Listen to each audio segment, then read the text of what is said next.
Hello and welcome everyone to podcast episode number 14 of Christine's Blessing. Iam.com. And today's episode, I'm sitting here in the parking lot. Once again, I am in my car and I'm sitting here in the parking lot. I'm getting ready to get out. I need to go in and give some money to some people. I need to go see a man about a thing, right? And I saw these two gentlemen walking into the seafood restaurant that is next door to the tattoo shop where I'm at. And the first gentleman, when he went up to the door, he opened the door and he allowed the second gentleman to proceed him in, right? Which then, of course, would mean that the second gentleman who went in now gets to be in line before the gentleman who opened the door. And I just found myself sitting here going off on this mental tangent that I figured, you know what, Christine?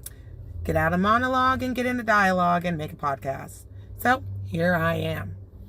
Now, we've all had this happen to us. I know I've had this happen to me. So I'm going to talk from my experience because I only know what I saw, which was a man open the door for another man. They could have been together. They could, whatever, blah, blah, blah, blah, blah. I don't know. So I can only talk about what I know, which is myself.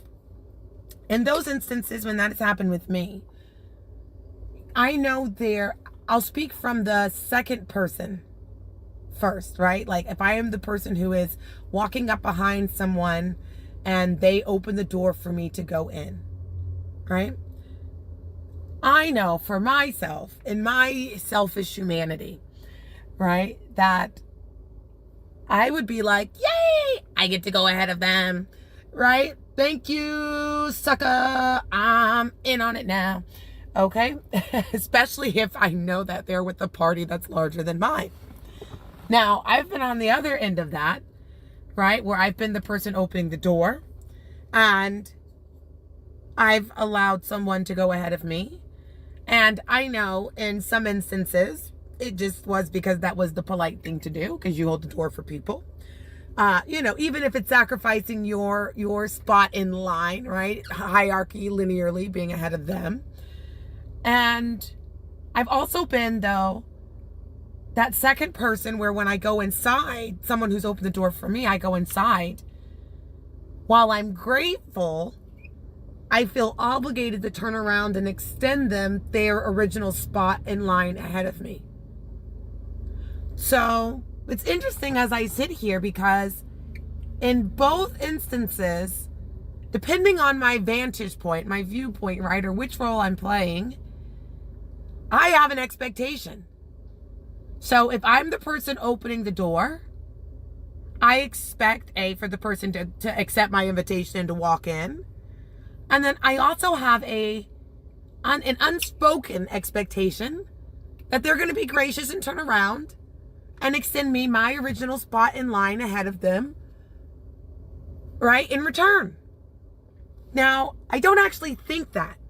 I don't actually think, I'm holding the door for you, but you better give me my spot back in line. But what I do think is, they're not going to offer me my spot back in line. And that's how I know there's a hidden expectation there, that I have a hidden standard, right? But yet and that's why, if I flip back to being that second person, I feel obligated. I feel obligated to turn around and extend to them their spot back, their rightful place in line, right? Because I know if it were me, I would be talking so much smack about how rude they are.